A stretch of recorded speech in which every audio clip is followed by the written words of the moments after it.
básicamente de la introducción del libro, donde ella explica el propósito del libro, qué quiere desarrollar cuando habla de mujeres que corren con los lobos. Entonces, ahí tiene un subtítulo, ¿no? Que cantando sobre los osos. Entonces, este subtítulo, un momento que voy a cerrar el WhatsApp, si no se queda todo el tiempo con un sonido un poco.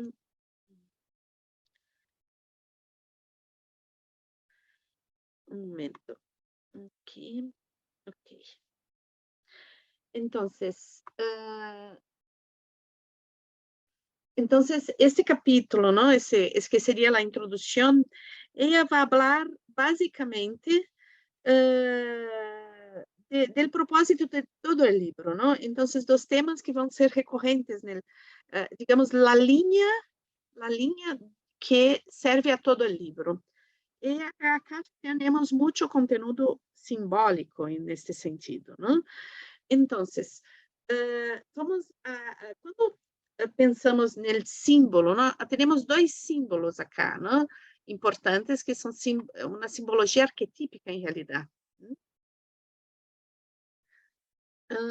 No están viendo la pantalla, ¿no? Me parece. Me dice acá que foi interrompida em compartilhamento. Percebe?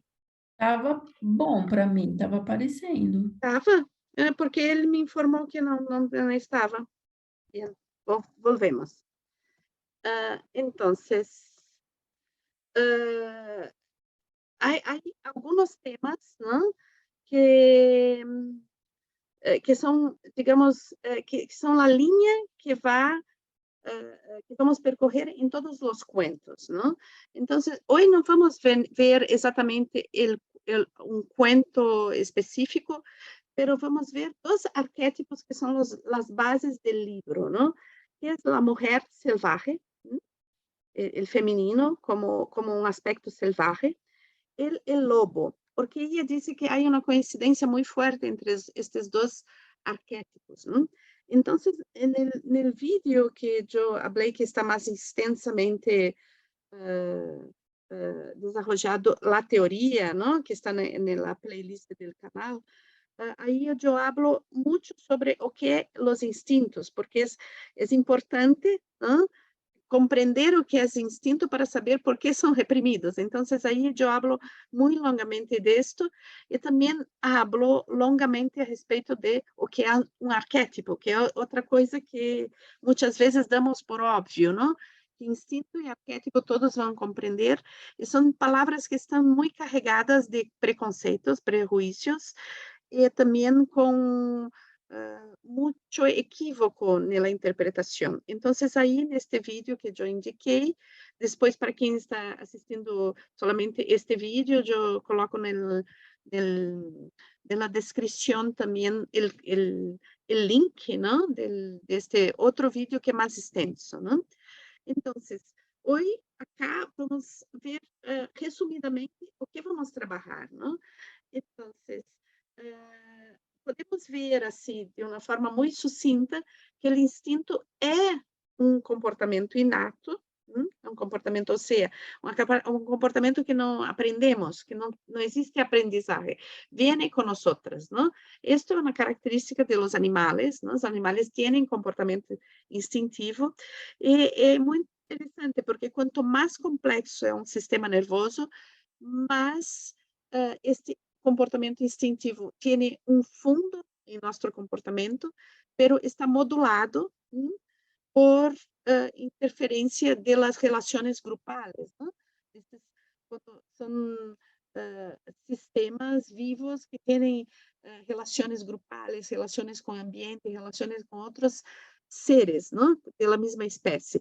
No caso humano, esto es muy fuerte, ¿no? Muy fuerte porque tenemos el factor cultural. La cultura es un sistema muy fuerte de intervención dentro de ese comportamiento básico, ¿no?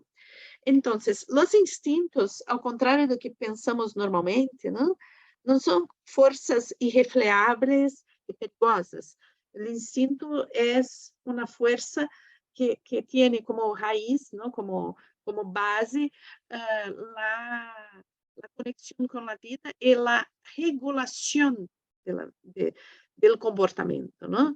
Entonces, todos los instintos tienen un ápice que parten de una necesidad básica y que después se modulan, tienen una modulación que es instintiva, es biológica, que nos dice, ok, estoy satisfecho e não necessito mais buscar. Aquilo que muitas vezes dizemos, a pessoa é super instintiva, é agressiva, come muito, isto não é instinto, isto é uma deturpação do instinto que vai chegar nas condutas compulsivas. A compulsão, em realidade, não é instinto, é uma deturpação do instinto, ok? Pero el punto que Clarissa Pincola Estes va a trabajar en el libro de una forma muy fuerte es justo el proceso de la interferencia de la cultura dentro de este comportamento inato, e que vamos ver mais adelante o que significa dentro dessa perspectiva arquetípica, e que esta cultura, sendo uma cultura patriarcal, entonces viene, que es una característica del patriarcado, viene cargada de domesticación. Es una característica del surgimiento del patriarcado. El patriarcado surge con el inicio de la agricultura en grande escala. Así, los campos irrigados muy grandes, donde existía ya una jerarquía de trabajo, ¿no? Entonces, ahí empieza el patriarcado. Esto coincide también con la domesticación de los animales, ¿no? Entonces, que empieza un poco antes con la domesticación del cane, del perro, ¿no? El primer animal domesticado. Pero es con la agricultura, con la pecuaria que surge, ¿no? Con la creación de animales, entonces se crea este proceso de domesticación. Pero este proceso de domesticación que pensamos que quizás es una cosa de los hombres con los animales, ¿no? Pero esto también sucede dentro de la propia estructura de relaciones intrafamilia, intrasociedad, donde las personas no son educadas, ¿no? Pero la educación está carregada de domesticación, o sea, comportamientos que son modulatórios, pero son modulatórios a partir da cultura, dentro de estigmas sociais, ¿no? De formas de ver o mundo que são cerceantes, ¿no? Clarissa, então, vai ver isto muito a partir do comportamento feminino e da carga que significa para a mulher ser mulher dentro desta cultura que impõe um comportamento que se diz feminino, ou uma conformação de gênero que se diz feminina, pero em realidade é cerceante, é domesticadora, lhe afasta de uma essência que para Clarissa já vai chamar de selvagem, podemos ver um pouco nela palavra selvagem, que tem a ver com o contato com a natureza, com o contato com aquilo que inicia, aquilo que é potencialmente vivo e pulsante. Então, vamos ver um pouco hoje, não, também, quais são estas características, não, que podemos pensar em uma forma em maior mais ênfase nesta introdução, não?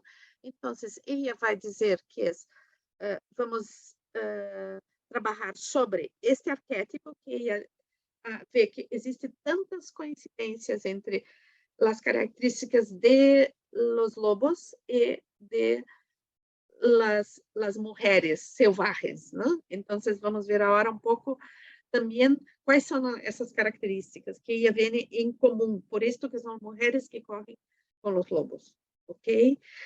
Después, esta introducción se llama Cantando sobre los Huesos, ¿no? Entonces, ¿o qué significa eso? Los huesos son las partes de nuestro cuerpo que no se disuelven con la muerte, ¿no? Ellas significan la nuestra ancestralidad, aquilo que tenemos de más antiguo. ¿Mm? ¿Y qué las mujeres tienen de más antiguo? Es su vivencia primordial como ancestralidad, que es la ancestralidad humana en realidad, ¿no? Que es la ancestralidad paleolítica, donde las mujeres jamás vivimos en un matriarcado como un, un negativo del patriarcado, ¿no? Eso no, jamás existió, pero existía sí, una matrilinearidad. Son como podemos chamar sociedades matrísticas, não?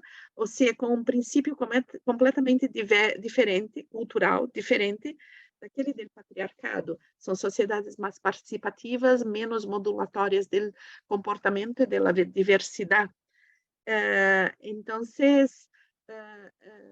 o livro se propõe volver a esta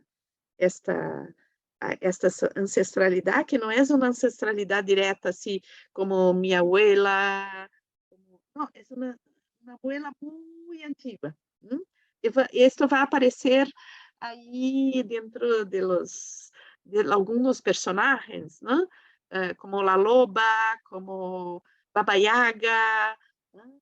Como Balbo, ¿no? Que son esos personajes muy antiguos que van aparecer en los mitos, ¿no? En los cuentos.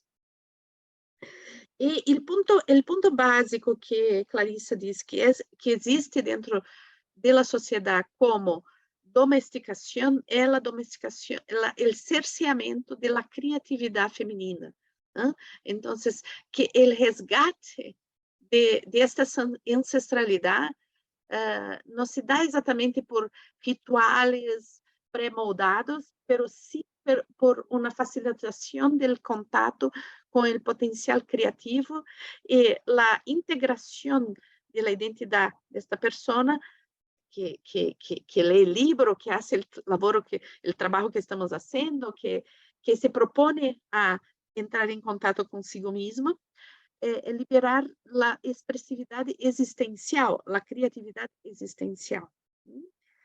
Então, hoje vamos trabalhar um pouco sobre alguns pontos, ¿no?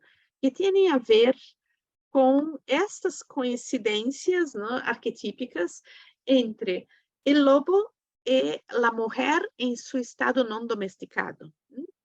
Então, ela diz que, assim como os lobos, as mulheres que estão em contato com seus aspectos mais primordiais, arquetípicos, selvagens, ancestrales, têm uma aguda percepção, uma capacidade de jogar e viver de uma forma muito ligeira e sem apego nas suas vidas.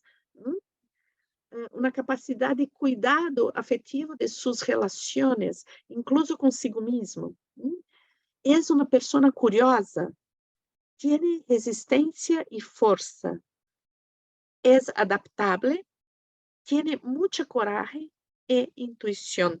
E acá vou subrayar esta intuição, porque também, assim como a criatividade, a intuição é um aspecto que esse livro vai trabalhar muito. A reconexão com a intuição, que validar a intuição como um caminho, como uma verdade, como algo que não podemos dudar, e que somos domesticadas para meter em dúvida sempre. Então, vocês veem que são aspectos que são muito característica feminina, pero como sabemos, também podem servir para os homens, ¿no? Então, eu vejo este livro, que apesar de estar muito direcionado ao público feminino e trabalhar muito sobre a perspectiva feminina, é também muito adaptado a los hombres, porque los hombres también, todos los seres humanos que viven dentro del patriarcado son domesticados y sufren algún tipo de cerceamento de su espontaneidad, de su integración y un forzamento de adaptación a situaciones que no integram, ¿ok?